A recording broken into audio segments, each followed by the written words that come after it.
অন্যদিকে মাদ্রাসা সার্ভিস কমিশনের যেমনটা জানা যাচ্ছে এসএলএসটির ফল শনিবার এসএলএসটির নিয়োগ পরীক্ষার ফল প্রকাশ, যে সন্ধ্যে 6টার পর অনলাইনে জানা যাবে ফল। 1729টি শূন্য পদের জন্য পরীক্ষা নেওয়া হয়েছিল। জানুয়ারি টেট, মার্চে এসএলএসটি পরীক্ষা।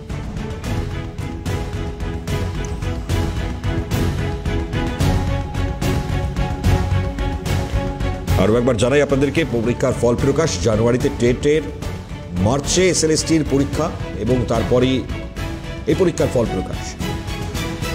মাদ্রাসা সার্ভিস কমিশন তার ফলাফল প্রকাশ, গুরুত্বপূর্ণ খবর, নজর রাখছে সেদিকে। মফিজুল রয়েছেন টেলিফোন লাইনে, কথা বলবো। মফিজুল, আগামীকাল অনলাইনে ফল জানা যাবে, আর কি তথ্য পাচ্ছ? ইতিমধ্যে আজকে সেই ফলাফল প্রকাশ করে দেওয়া হয়েছে মাদ্রাসা সার্ভিস কমিশনের তরফ থেকে, এবং সেখানে কতজন কোন ক্যাটাগরিতে পাস করেছে তার তথ্যও কিন্তু ইতিমধ্যেই মাদ্রাসা সার্ভিস কমিশনের ওয়েবসাইটে সেটা কিন্তু উল্লেখ করে দেওয়া হয়েছে।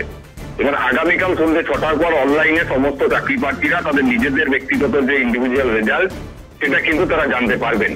সবথেকে যেটা আশ্চর্য যে পাসের হার অত্যন্ত কম, মাত্র 2.69% পাস করেছে মাদ্রাসা সার্ভিস কমিশনের এবারের এই যে নিয়োগ পরীক্ষা রয়েছে সেই নিয়োগ পরীক্ষায়।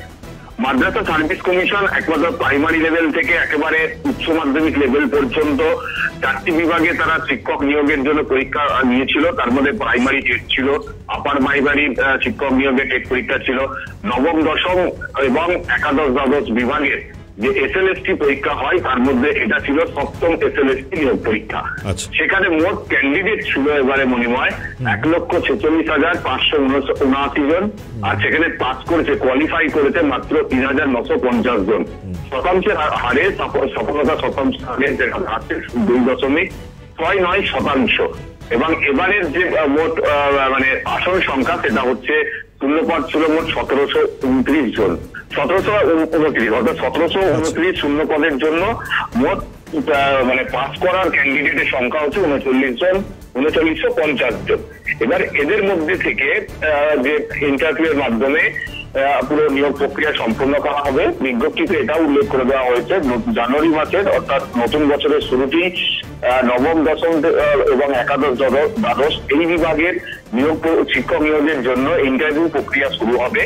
এবং প্রাইমারি আর আপার প্রাইমারি যারা টেট সফল হয়েছে তাদের মেন পরীক্ষা হবে আগামী বছরের জানুয়ারি মাসে।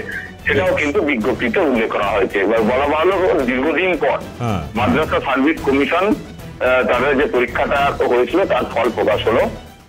একদম, বহু প্রতীক্ষার অবসান কার্যত। মফিজুল, ধন্যবাদ। কথা বলছিলাম আমাদের প্রতিনিধি মফিজুল ইসলামের সঙ্গে। জানুয়ারিতে টেট এবং মার্চে 7ম এসএলএসটির পরীক্ষা হয়েছিল, তার ফল প্রকাশ আগামীকাল।